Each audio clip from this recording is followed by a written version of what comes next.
Hi, buhay!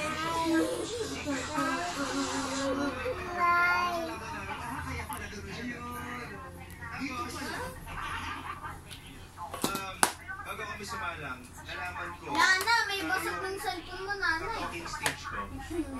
Tingin naman to. Naglalaro.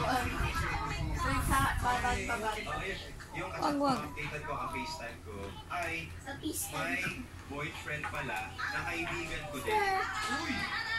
Tapos, yung level ng kaibigan, pagkakilala lang ko, close kami. Kasi sabay kami nag-gym. Tapos, medyo worth it siya ng show na yun. So, artista si girl. Friend niya. Hindi, short siya ng show na pag-artista niya. Ay, may